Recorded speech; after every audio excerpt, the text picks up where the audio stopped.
Song number 174, My Jesus, I love you. All together on the first stanza. My Jesus, I love thee. I know thou art mine. For thee all the follies of sin I resign. My gracious Redeemer, my Savior art thou. If ever I love thee, my Jesus is thou. Song number 174, second stanza.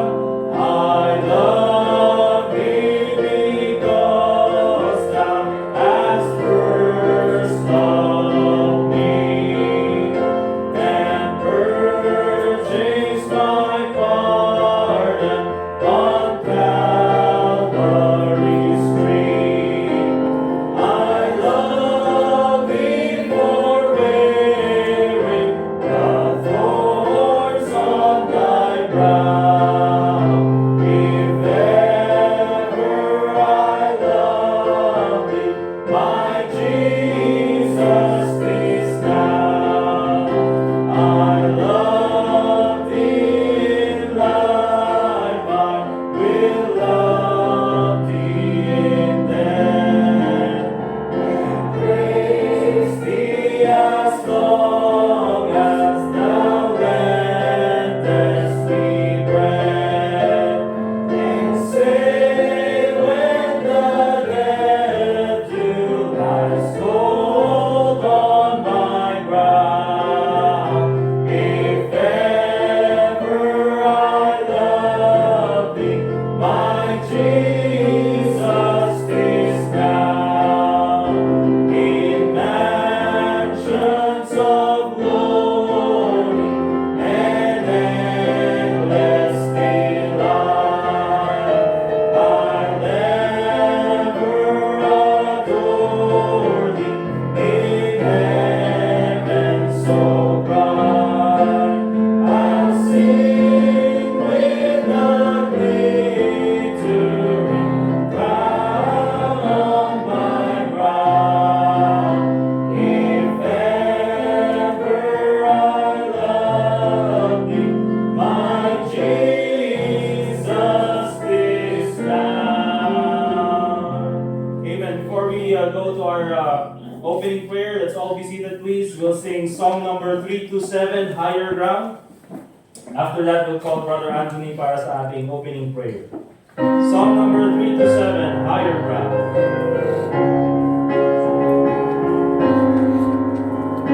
Alright, all together on the first stanza.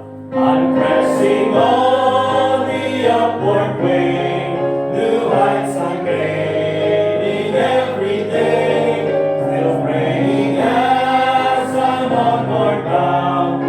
Lord, plant my feet on higher ground. Lord, lift me up and let me stand by faith on heaven's stable land, a higher plane than I have found. Lord, plant my feet on higher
Lord Jesus, thank you once again for the opportunity to gather here in your name and hear your word preached. Please open our hearts and minds to receive your word, and please keep us healthy and safe during the services. We ask this in your name, Jesus. Amen. Amen.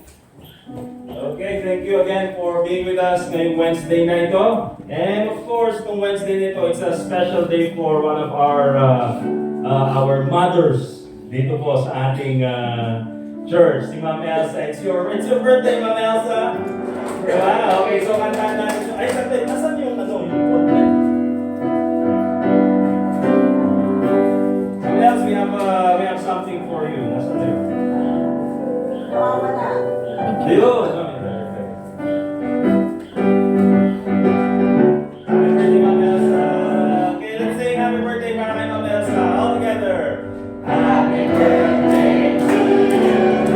Happy birthday to you! Happy birthday! Happy birthday! Happy birthday to you! Happy birthday, Ma'am Elsa! Ang session yung mga bata nung kapag happy birthday. Dapat meron tayong special segment every Sunday. Nakakanta sila ng happy birthday. Okay, anyway mga kapatid, let's go to our last lesson in Galatians chapter 6. Galatians chapter 6.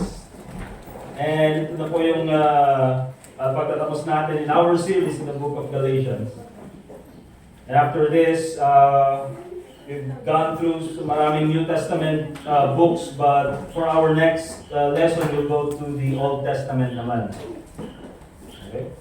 So in Galatians chapter 6, and we'll just read one verse because alam naman na natin yung context ng book of Galatians. Okay?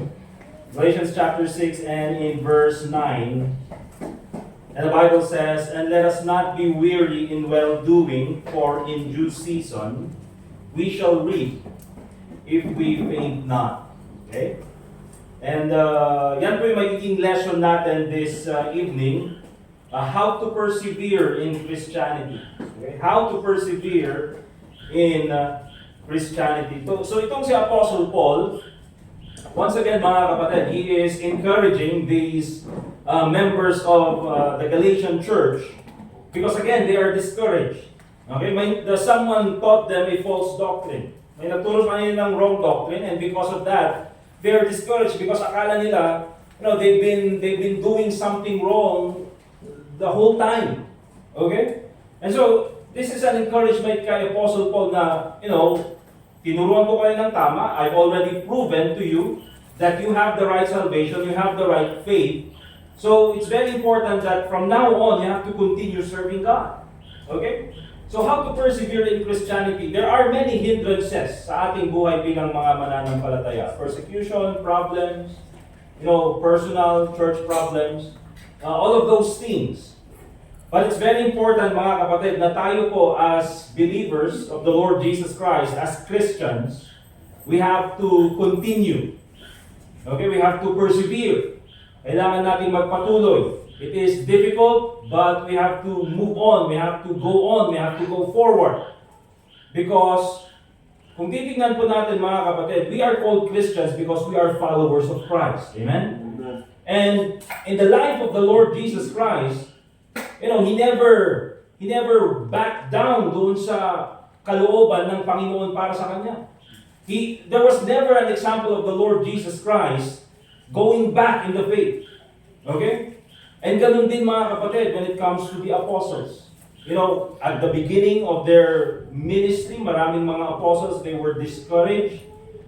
But, nung sila ay nag-mature sa pananampalataya, they continued even unto death. Okay? If you like mga kapatid, pwede nyo i-on yung electric fan. Lagay nyo sa number 1. Brother Kenny, lagay nyo sa number 1. Hindi na? Ang daming naiinitan kasi. Yan. Okay yan. Hindi naman yan umikot kaya sa gitna lang. Kung giniginaw kayo, punta kayo sa gitna. Alright? Okay, so number 1, how to persevere in Christianity. Number 1, avoid negative thoughts concerning the ministry. Avoid negative thoughts concerning the ministry. Negative thoughts. Punta muna tayo sa Matthew chapter 16, mga kapatid. Matthew chapter 16.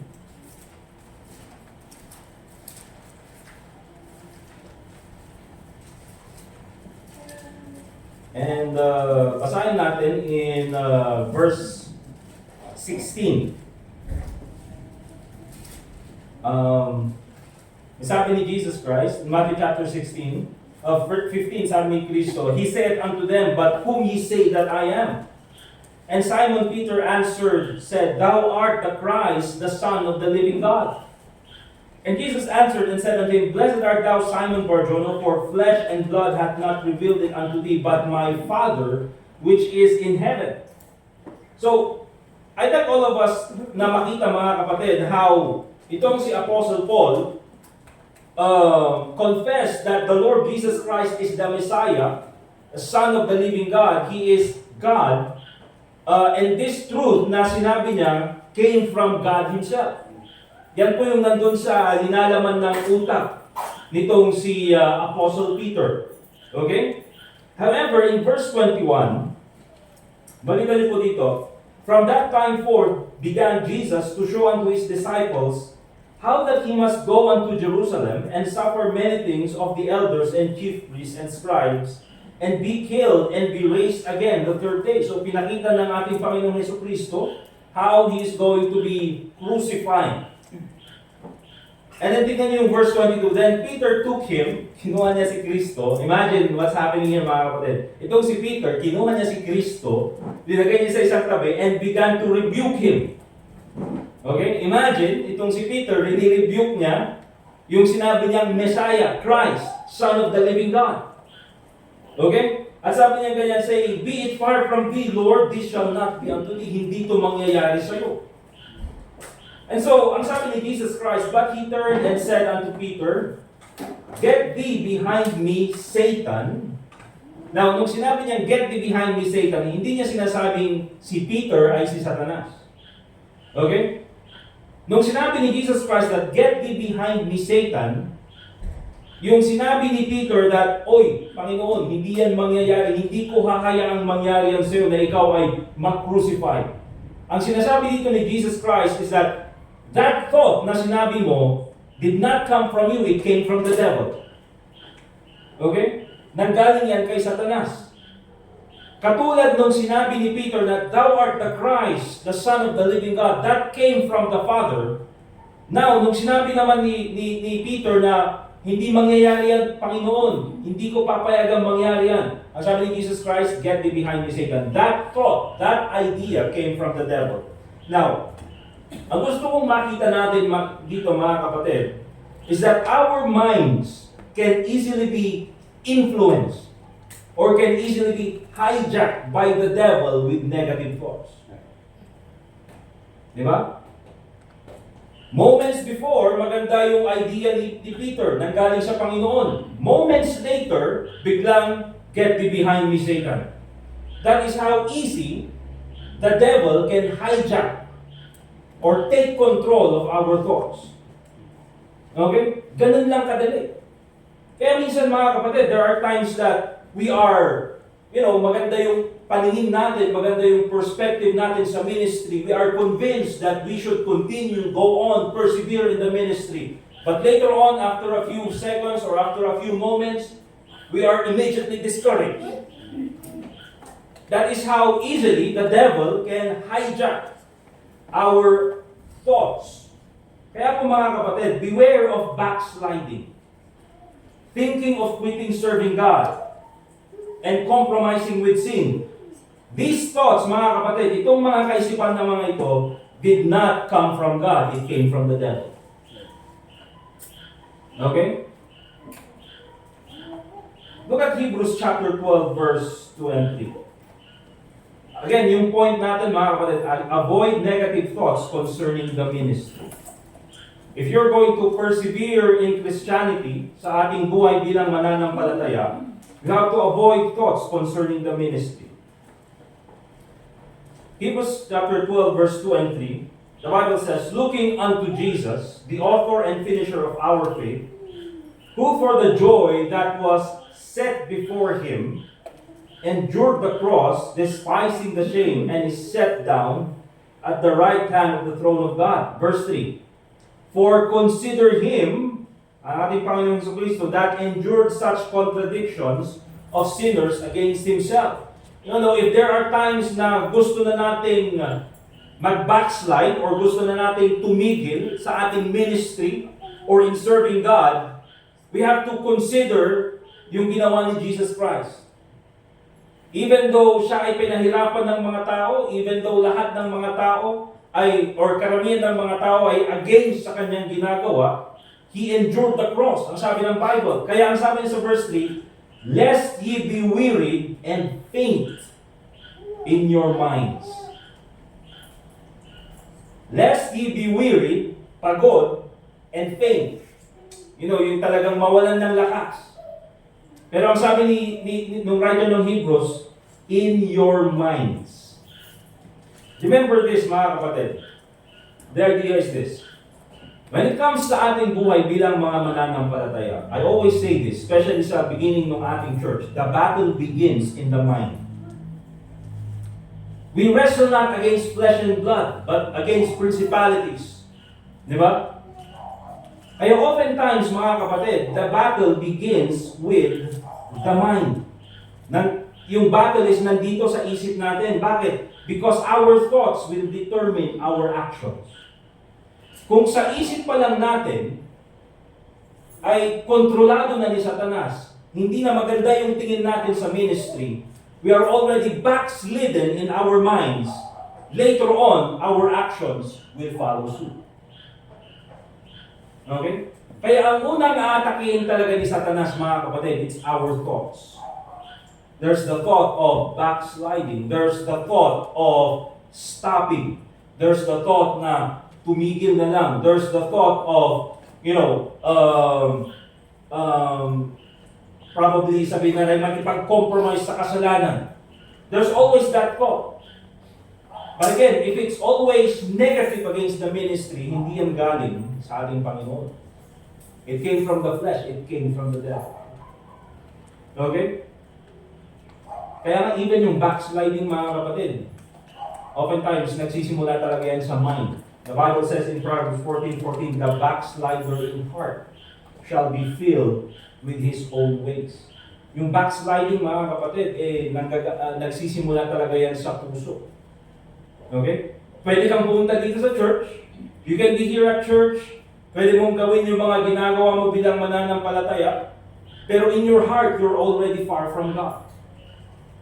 Ganun po yung prodigal son, mga kapatid.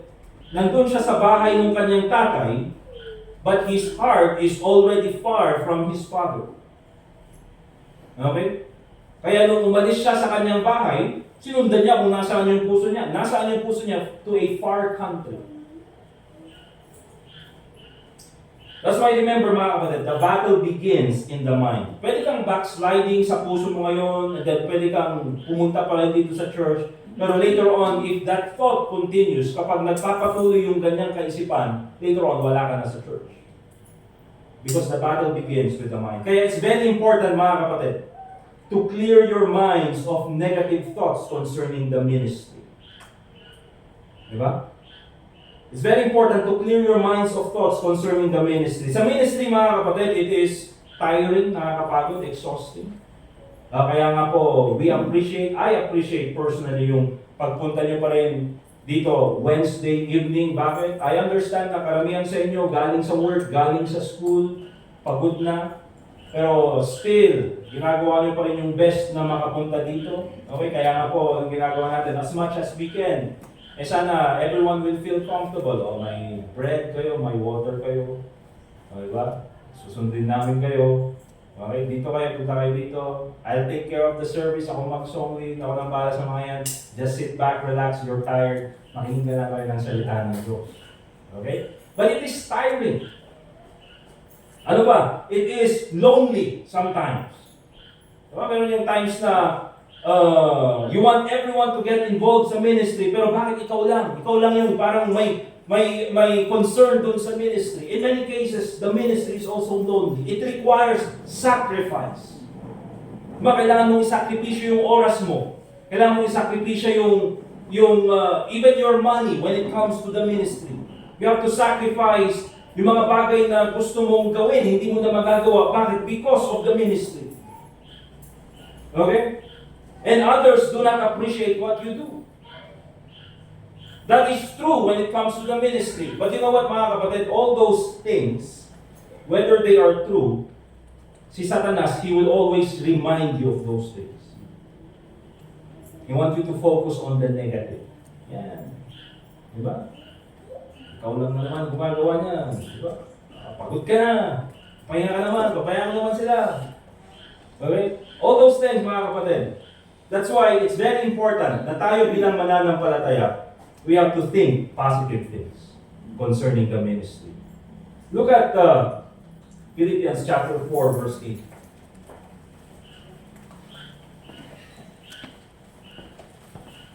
Ang sabi ng Bible, Philippians 4:8.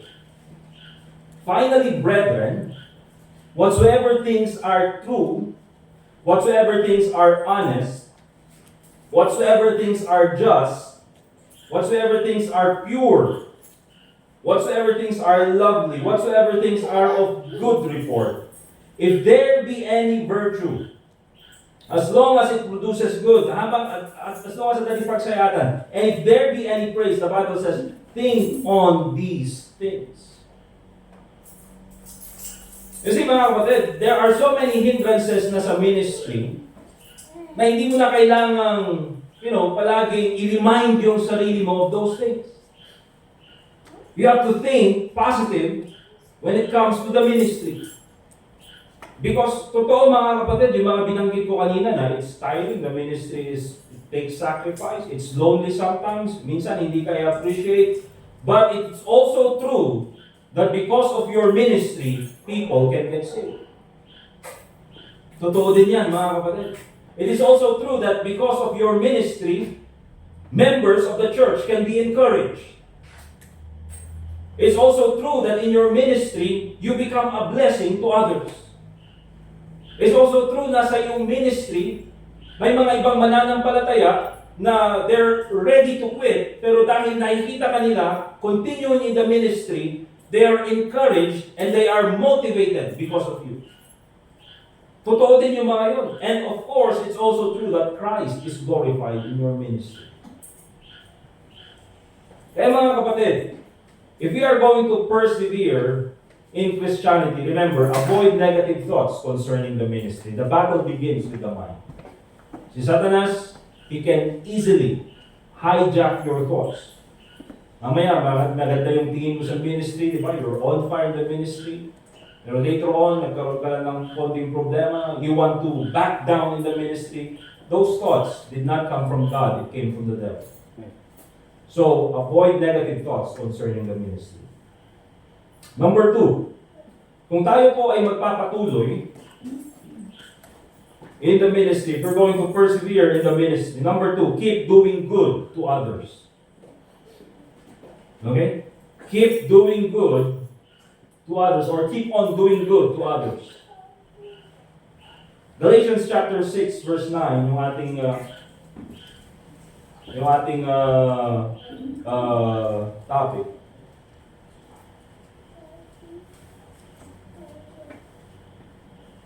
The Bible says, and let us not be weary in well-doing. Huwag po tayong matakot, sabi ni Apostle Paul. Huwag kayong matakot, huwag kayong mapagod. Huwag kayong mapagod sa paggawa ng mabuti, sa paggawa ng tama. Don't be weary in doing the right things, in doing good things. Bakit? Ang sabi ng Bible, for in due season we shall reap if we faint not. Now, ano yung mga good things na mga ito? Ano yung mga good works na ito? In verse 10, as we have therefore opportunity, let us do good unto all men. The Bible says, especially unto them who are the household of faith. So, mga kapatid, many times sa ating mga mananampalataya, the evil thoughts, or yung mga thoughts, negative thoughts, na dumarating sa puso natin, sa ating isipan, remember this, it happens when we are not doing anything for God. Dumarating yung mga isip na yan, yung ganyang kaisipan, when we are idle in the ministry. Diba? Because if you're active in the ministry, you have no time for those kinds of thoughts. Wala kang panahon para mag-isip sa mga ganung mga bagay. Ang iniisip mo lang is how to improve the ministry, how to do the ministry better. Okay, how to involve others in the ministry. Ganun yung isip mo. Pero once you stop doing anything for God, once na ikaw ay naging idol, then the negative thoughts come. Kaya in order to avoid those things, and in order to persevere in Christianity, keep on doing good to others. Huwag kang titigil sa paggawa ng mabuti. If we take a look at yung context ng Galatians chapter 6, verse 9 and 10, okay? The good works that we do is considered good if we do it for others. The good works that we do is considered good if we do it for others. Kaya ang verse 10, as we therefore have opportunity, let us do good unto all men, especially unto them who are of the household of faith. Bakit mga kapatid? Understand this. Sa ating ministry, in the church, or even in your ministry as a, sabihin natin bilang isang, even as a mother, okay? Even as a, sabihin natin employee, is that in ministry? Yes, because doon sa iyong employment, you are representing the Lord Jesus Christ. Okay? Even as a mother, kahit sabihin natin, ano ito sa church? Well, you are raising up children who will be the next generation of the church as well. Okay? So, yung mga ginagawa natin, mga kapatid, for instance, soul winning, you do soul winning, tayo po nagso-soul winning so that others can hear the gospel. Okay? Ano pa? We preach the Bible so that others can grow stronger in the faith. Mas maging matatag sila sa pananampalataya. Ano pa? We give to missions so others can have the resources para i-share yung gospel. Even po, reading the Bible. We read the Bible so that we will grow in grace. Mas marami pa tayong malaman kay Jesus Christ. Pero ano yung result niyan? So that we can also teach others. Hebrews chapter 5. Now the time we ought to be teachers. Kaya tayo tinuturuan so that we can teach others also. Kaya kung titignan natin mga kapatid, the ministry, yung church, or even lahat ng ginagawa natin bilang mananampalataya, yung ministry natin, first of all, is for Christ and for others. Wala po tayong ministry na para sa sarili. Lahat ng ginagawa natin para kay Kristo at para sa ibang tao. Especially, members of the church. Kasi nga po mga kapatid, pag sinabi natin ministry, ang ibig sabihin po niyan is service, to serve others. And wala po tayo sa Bible na self-service. Okay? Wala po tayong self-ministry. Ministry is to serve others. Okay? Kaya yung point dito mga kapatid is that if you are in the ministry, or may ginagawa ka para sa Panginoon, pero yung motive mo, but your motive is for your own good, or a selfish motive, you will not last in the ministry. Hindi ka magtatagal sa ministry if you do not have the right motive.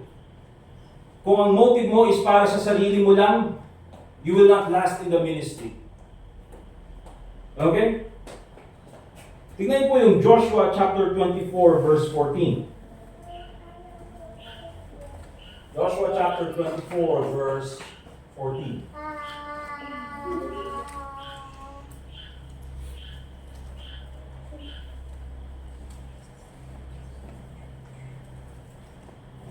The Bible says, "Now therefore fear the Lord, and serve Him in sincerity and in truth."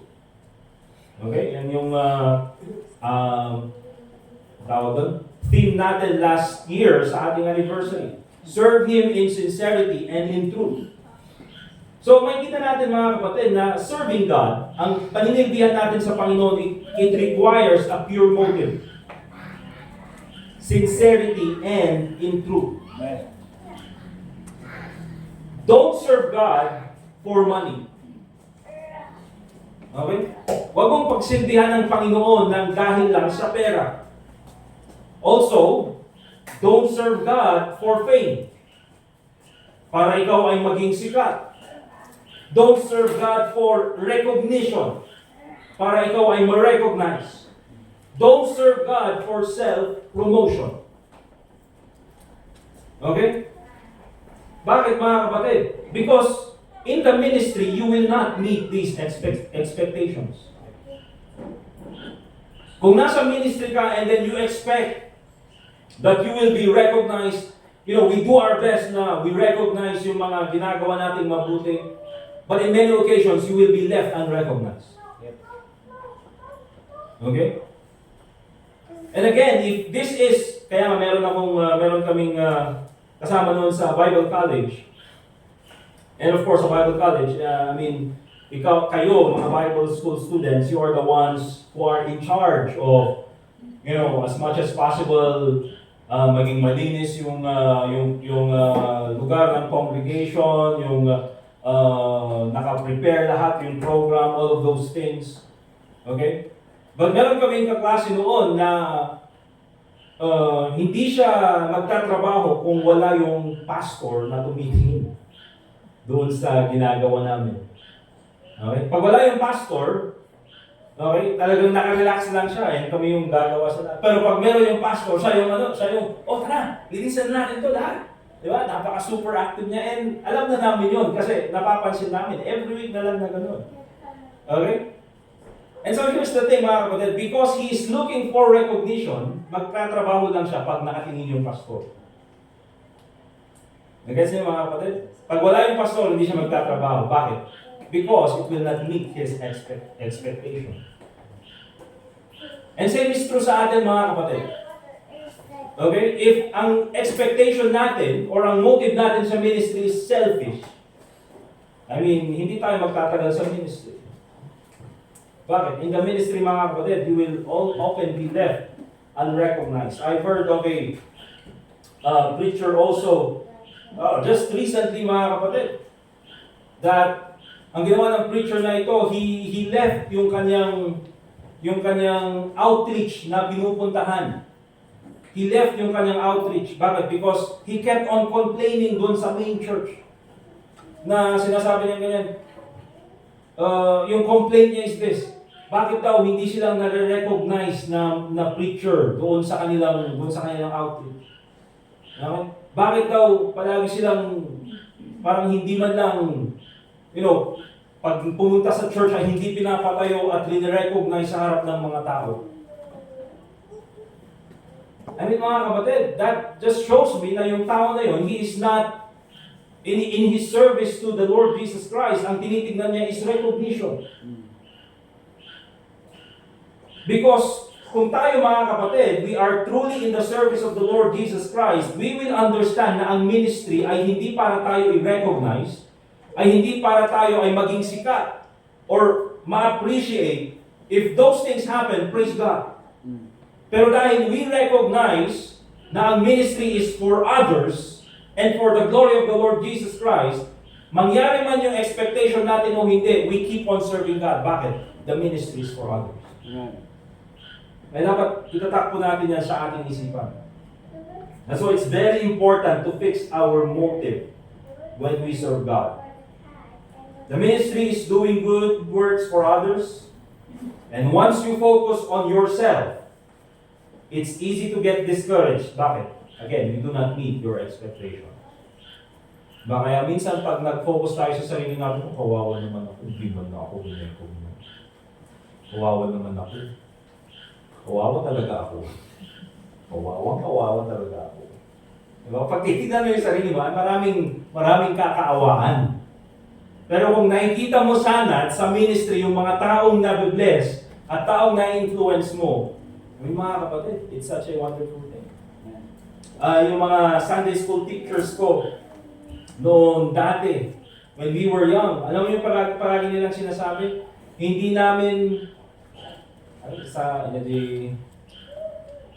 yung sa Tagalog, hindi namin akalain, yung Ilocano yung bagalan, yung bagalan, sila nagsakit yung bagalan, magpayos yung ano.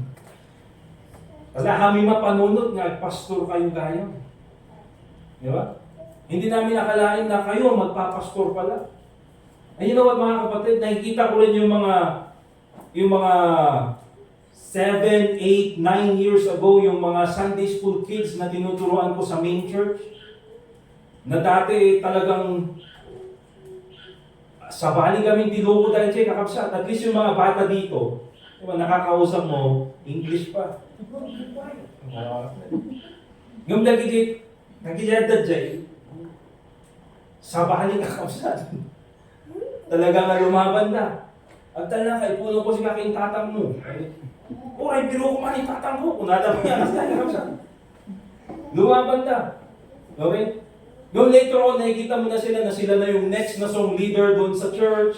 Sila na yung mga gusto nang pumasok sa Bible College. Sila na yung mga naaasahan na nagiging sumusunod na ministers doon sa loob ng church. And you know what mga kapatid, sabi mo sa sarili mo, buti na lang.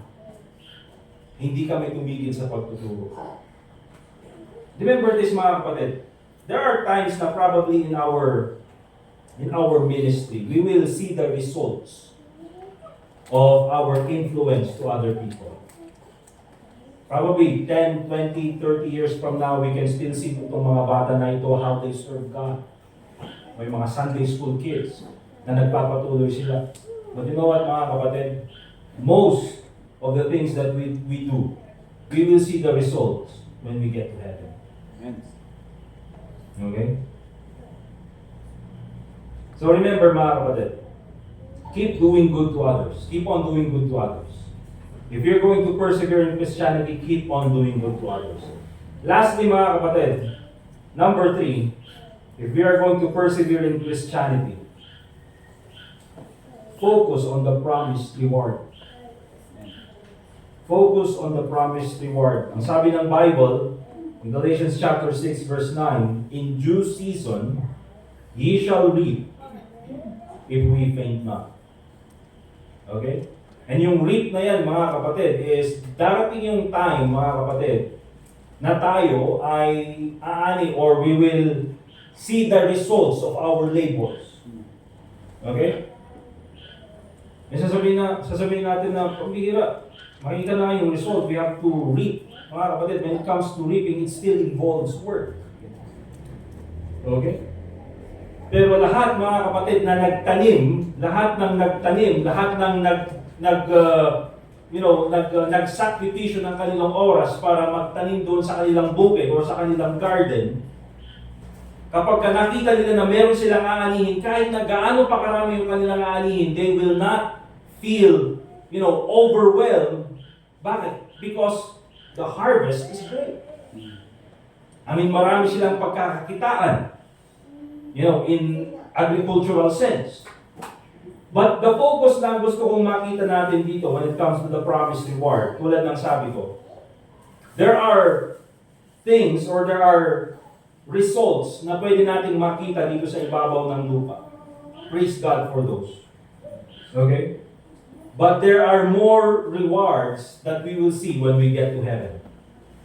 Okay? Let's go back to Hebrews chapter 12, verse 2.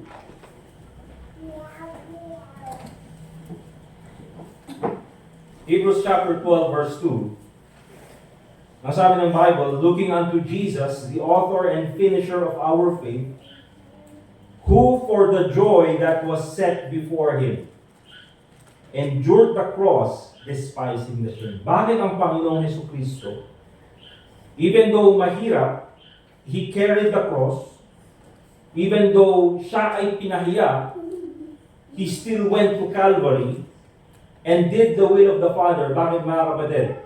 Because there is a promised reward even for the Lord Jesus Christ, who for the joy that was set before Him endured the cross, despising the shame.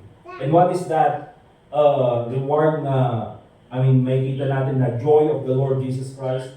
His joy is to follow the will of the Father. to do the will of the Father. Sa ating pong mga mananampalataya mga kapatid, meron po tayong tinatawag na the judgment seat of the Lord Jesus Christ. The judgment seat of Christ, according to the book of Corinthians, or 2 Corinthians, speaks about the time na tayo ay haharap sa ating Panginoong Hesus Kristo for the saved, tayo mga ligtas, and this will be a time of rewarding. Okay? I-reward tayo ng Panginoon sa mga bagay na ginawa natin sa Kanya. Okay? Ang gagawin niya is, iti-test niya yung motive natin, kung ginawa ba natin with the right motive, the things that we did for Him. If we did it with the right motive, papadaan niya yan sa apoy, and then it will become gold. It will become precious stone. Kapag may ginawa tayo para sa Panginoon na wrong motive naman, yun yung mga bagay na ipapadaan sa apoy at magiging abo. Bakit? Because they are wood, hay, and stubble, according to the Bible. Pero with the things that we do for the Lord Jesus Christ with the right motive, ito po yung mga rewards na ibibigay sa atin. Bibilisan po natin sa part na ito. First of all, let's go to 1 Corinthians chapter 9, verse 25. Meron po yung incorruptible crown. Okay?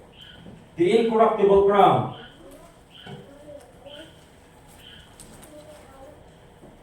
Ang sabi ng Bible in Hebrews, 1 Corinthians chapter 9, verse 25, 27. And every man that striveth for the mastery is temperate in all things. Yung man that striveth for the mastery is called an athlete sa panahon natin. Ang isang athlete, he is temperate in all things. Meron siyang disiplina in his mind, in his body, sa kanyang diet, sa kanyang paggising. He is temperate in all things, sabi ng Bible. Now, they do it to obtain a corruptible crown. Bakit yung mga athletes, they are disciplined in all sorts of life? Because ang ginagawa nila, they want to win a championship. But it's a corruptible crown. Anong ibig sabihin nun? It will soon pass away. Alright? Pero sabi ni Paul, but tayo bilang mananampalataya, we serve God for an incorruptible crown. A crown that can never be taken away. Kaya anong sabi niya in verse 26? I therefore so run, not as uncertainly. So fight I, not as one that beateth the air, but I keep under my body and bring it into subjection. So, yung crown of yung incorruptible crown, mga kapatid, is given to those who, despite the distractions from the world, they discipline their body to overcome temptation, and they keep on serving God because Christ is their priority. Okay? So ito yung mga Kristiyano, mga kapatid, na although napakaraming distraction sa buhay nila, minsan yung katawan gusto nang sumuko, but still, they overcome yung temptation na yan, they overcome the distraction from the world. Bakit? Because their priority is none other than the Lord Jesus Christ. Kung titingnan natin, probably yung life verse ng mga tao na ito is Matthew 6:33. Seek ye first the kingdom of God and His righteousness, and all these things shall be added unto you. Yes, marami silang pangangailangan, but they prioritize the work of the Lord. The incorruptible crown. Meron din yung the crown of rejoicing. 1 Thessalonians chapter 2, verse 19. 1 Thessalonians chapter 2, verse 19. Ang sabi ni Apostle Paul, for what is our hope or joy or crown of rejoicing? Are not even ye in the presence of our Lord Jesus Christ at His coming? So binabanggit dito is yung mga tao whom they have brought to the Lord Jesus Christ. Yung mga tao na, naabot nila ng Ebanghelyo. Kaya, pag sinabi natin crown of rejoicing, this crown is rewarded to those who lead others to the Lord Jesus Christ. Kumbaga, ito yung the soul winner's crown. Okay?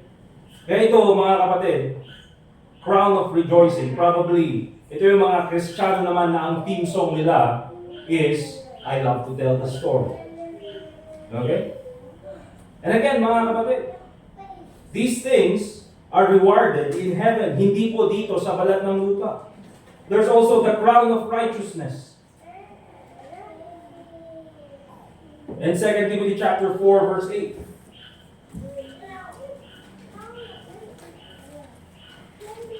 Second Timothy chapter 4, verse 8.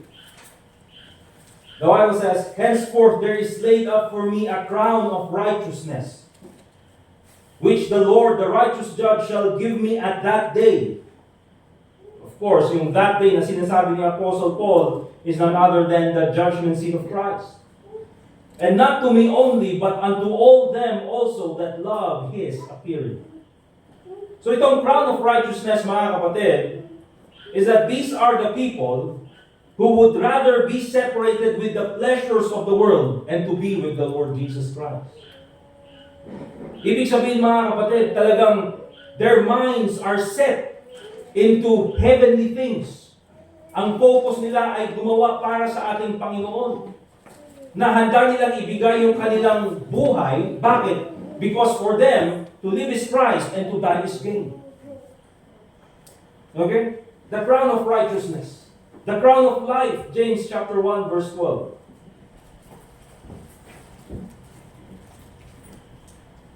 James chapter 1 verse 12. Ang sabi ng Bible, blessed is the man that endureth temptation.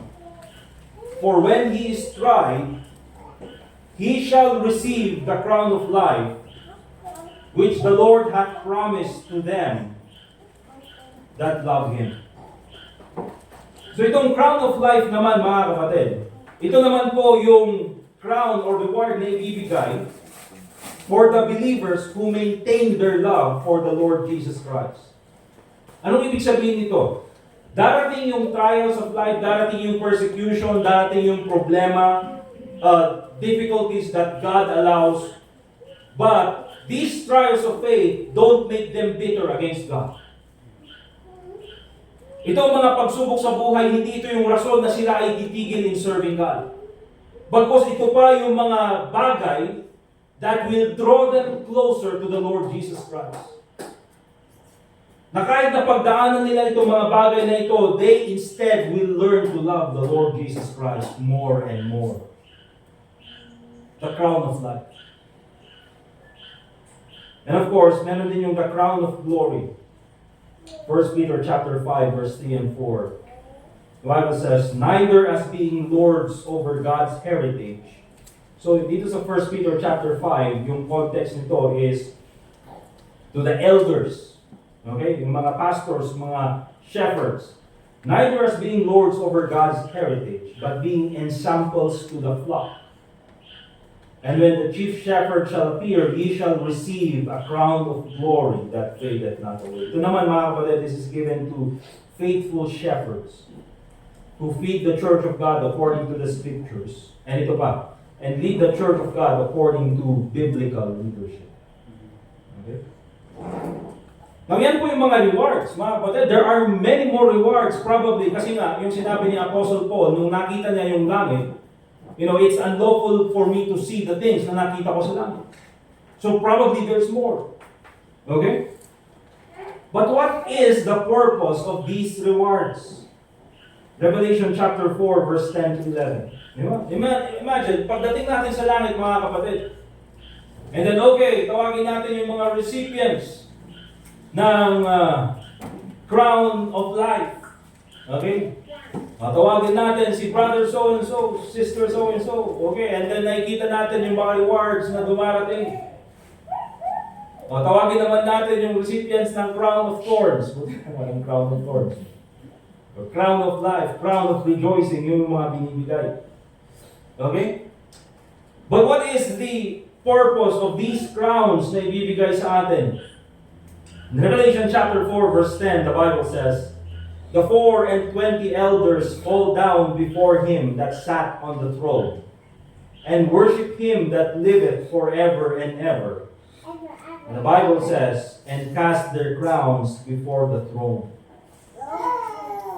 See, mga kapatid, the reason why meron tayong crowns na ibibigay sa atin when we get to heaven is so that meron tayong ibibigay sa ating Panginoong Hesukristo.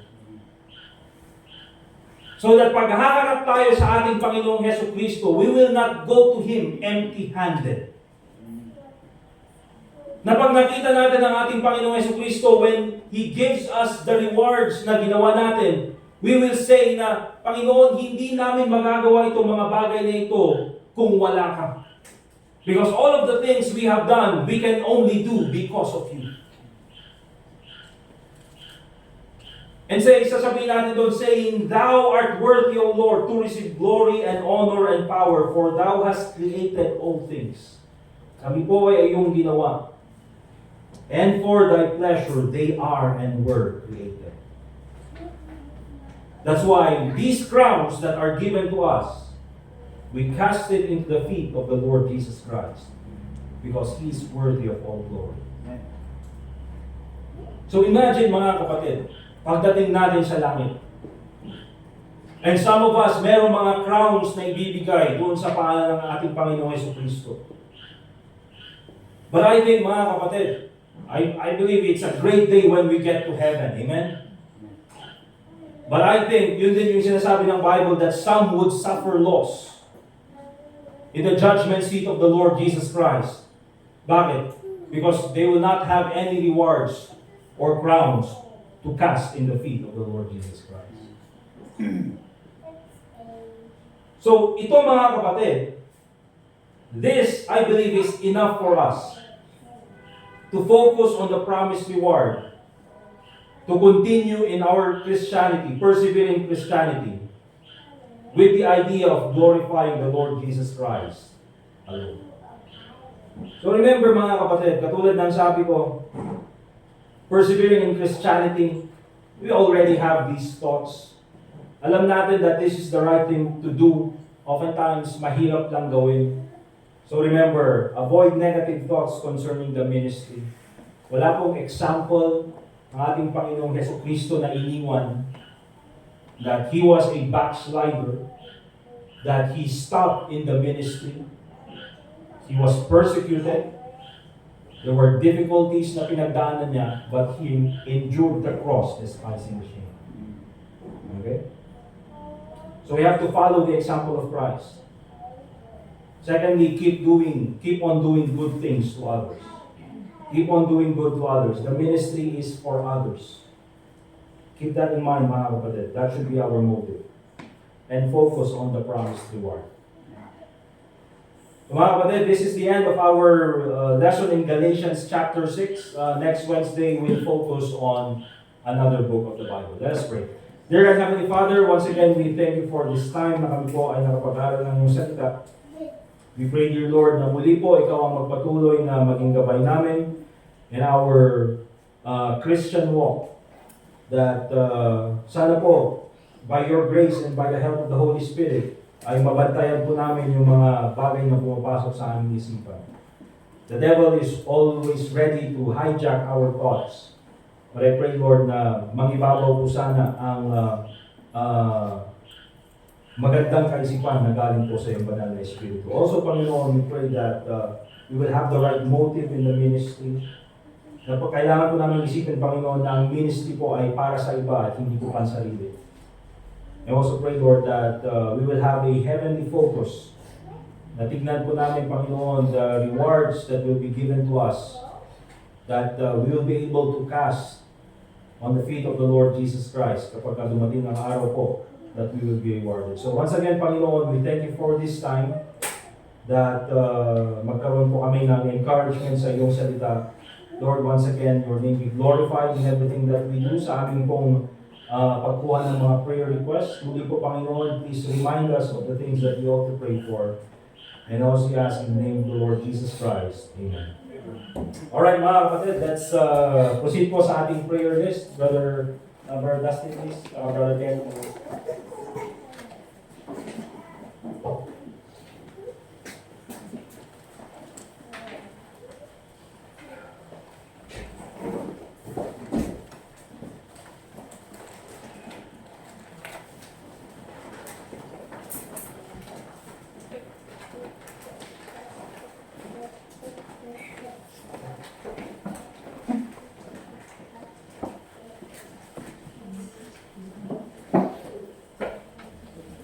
Alright, okay. So, sa prayer list natin, ano po yung mga gusto nyong idagdag in our prayer list?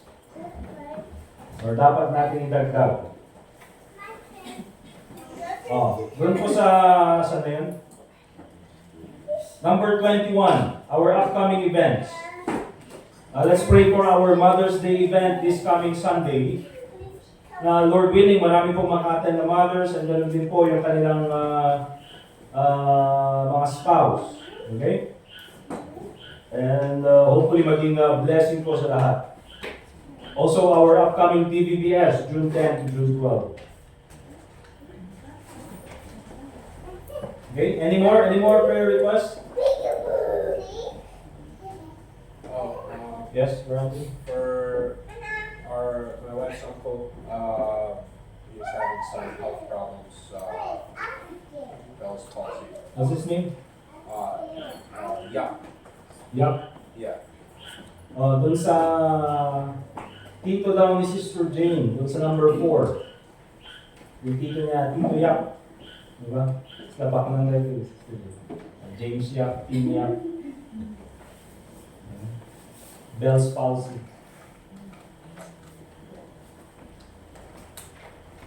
Ito yung nakasmile yung kabilang side ng face, pero yung isa hindi ayaw mag-smile.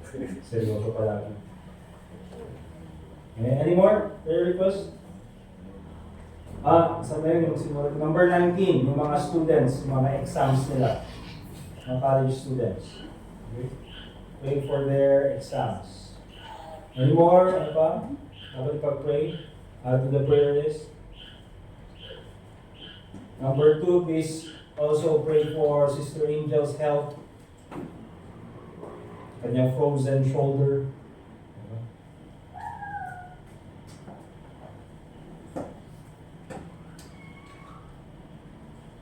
Diba? Asan yun? Kay Sister Lay, doon sa number 11. Pag-pray nyo si Sister Lay sa kanyang recovery. Number 12, si Sister May. Sister May, kumusta? Okay? Okay. I-pray the pregnancy ni Sister May. Gabay, Ramzan? Okay? Alright, so kung wala na, let's go ahead and pray mga kapatid. And pagkatapos po niyan, ay dadako tayo sa ating offering this evening.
pray. Once again, Father God, we thank you for the time na kami po ay pwedeng manalangin. Bilang isang iglesia, Panginoon, salamat po sa mga prayer requests. I pray, Lord, na ikaw po sana ang patuloy po na magbigay kasagutan sa mga prayers na ito. Ganun din po, Panginoon, sa mga patuloy po namin na pinagdarasal, whether it be yung mga personal prayer requests po ng mga members. Lord, I pray that ikaw po sana ang makinig sa mga prayers na ito. And I pray that you will answer them according to your will, Panginoon, according to your timing. And nawa po, Panginoon, na hindi po kami panghinaan of the things that we are praying for. And that we will continue to pray in faith. So salamat, Panginoon, for this privilege that once again we can pray together. We also pray, Lord, for the offering that we're about to give. Ikaw po, Panginoon, ang mag-bless sa mga offerings na ito. Nawa po magamit po sa iyong kalulatian. So once again, Panginoon, we thank you for the opportunity to learn from your word this evening and to pray with one another. At lahat po ng papuri pasasalamat, binabalik po namin sa inyo. And also we pray in the name of the Lord Jesus Christ. Amen. Okay, let's go ahead and prepare po natin mga offerings natin. We'll ask si Brother John Mark.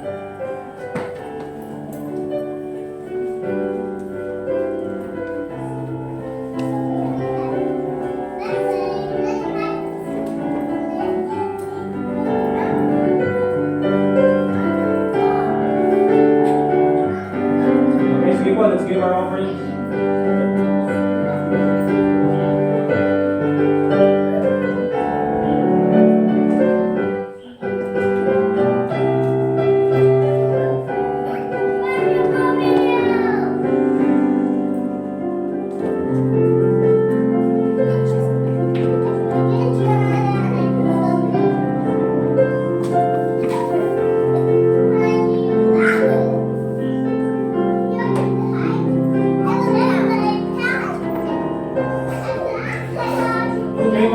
Let's go ahead and stand up, please. Para po makapag-rest na rin ang bawat isa sa atin. Work na naman yung iba tomorrow. So let's sing 372, Let the Lower Lights Be Burning. Song number 372, Let the Lower Lights Be Burning.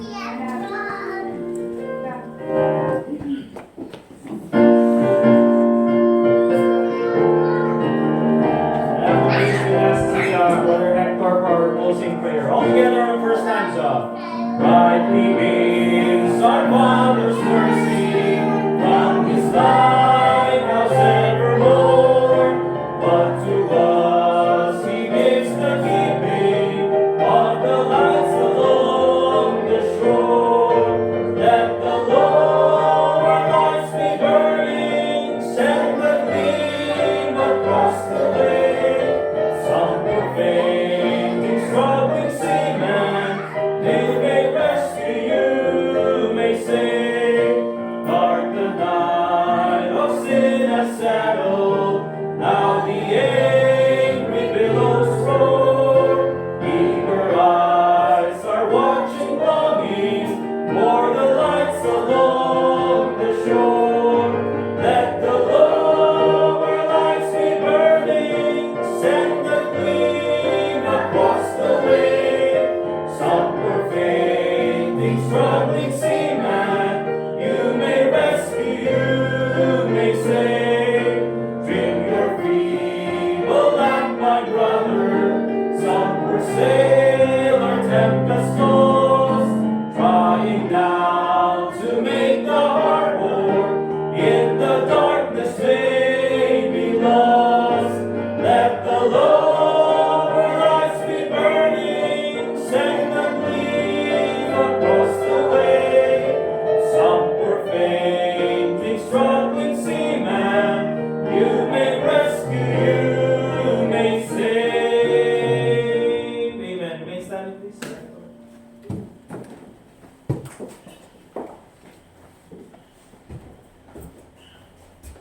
Lord, we thank you again for this evening. Thank you for the opportunity to gather together. Thank you, Father, for this midweek service. we're able to once again hear your word and present our requests and prayers to thee. Thank you, Father, that we were able to complete the book of Galatians. Thank you for the spiritual enrichment that we had in studying your word. And we look to even the other book studies that we'll be having in the future. Thank you for the faithfulness of our pastor in teaching us your word. Even, Father, as we depart and go to our respective places, keep us safe and bless us along the way. We commit all these things in Christ's name. Amen. Amen. Thank you very much mga kapatid. We're dismissed. And let's fellowship. Ganun pa yata. Or Justin, pakilabas ka ng may bread pa ba dun? Dun sa sasakyan? Okay. May bread pa dun. So, sayang naman yun. Mamahalin yun. Value bread yun.